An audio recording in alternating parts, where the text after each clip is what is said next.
Hello world, this is my assignment 1 video for CS50G's Flappy Bird, or Flappy Fitty, or Fitty Bird, whatever we decide to call it.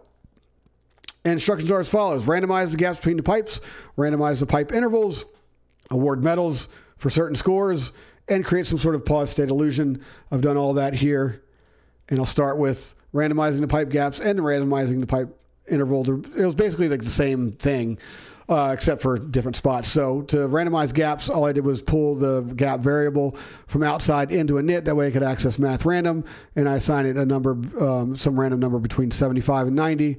Now if we go over here to play state, where I randomize the pipe interval up at line 35. Yes, I initiate a countdown timer right here. Self timer equals self timer minus DT. I like doing countdown timers for this sort of stuff.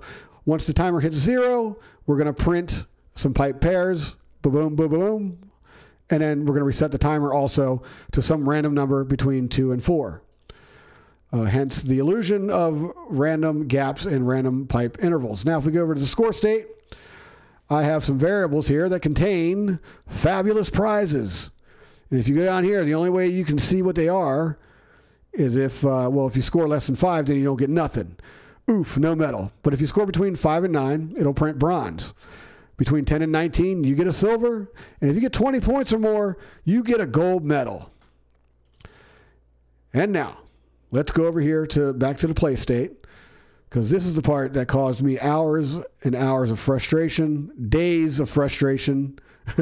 I know there's a shorter way to do this, to have if-and statements all over the place, but I really wanted to understand how to pass tables. I wanted to understand how to create game states, all that stuff. I've achieved that. I'm glad I stuck with it, because now I feel like I've really mastered this. So how we're going to create the illusion of pause. Well, when you change states, you lose data. You lose all the data.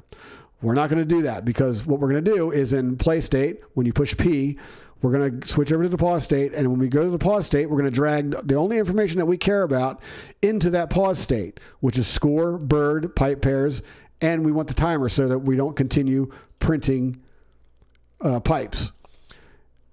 We can recall them over here in the pause state, down here at pause state, enter, previous state. So we attach that to the variables we sent in, and we just rename them. And I stuck with the names, what we've been calling them all throughout the game. And I'm going to reprint the score down here, self-score. When I show you the demo, you'll see that the bird appears to freeze in time, same with the pipes, and then the timer is nothing. It just stops. So it stops printing pipes. In order to complete this illusion and to resume the game, or give the illusion that we've resumed the game, we're going to reverse engineer what we just did. While you're in the pause state, when you push P, we're going to go back to play. And with that, we're going to drag a table in there with all of the information that we care about. We're going to give them new variables, and we can recall them down here in enter, play state enter. And this one was a little tricky. So the first time you enter is going to be nil, right? And this thing can only handle one argument. So the way around that is after the timer goes off, when it goes through, then only scrolling is going to be true. But once you pause and you come back, nil's not a thing anymore, right? So it's not nil. So if resume game is not nil, then we get our information back. So this, by effect, makes it so when we come back from the pause state, we can actually retrieve this here using that in a single argument, but also being able to scroll true and also continue come into the game from a different state. That's pretty awesome. I was so glad when I figured that part out. All right, let's prove it. I got 1 minute to do that, and here we go. Ladies and gentlemen, 50 Bird.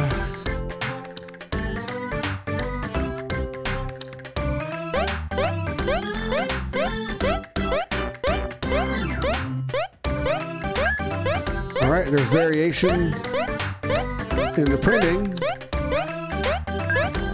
and there's some slight gap variation. There's more print interval variation. Some gap. Oh, there we go. So we got a bronze medal right off the bat. I got about 30 seconds. Let's try this again. I need to show you the pause state, but I want to get a score. That way I can show you that all the data carries over. Okay, so we're paused. There we go. Everything's paused. Everything's frozen in time. Score. It remains. All right. We're good to go. And that's that. No medal for you. Thanks for tuning in. that was assignment 1.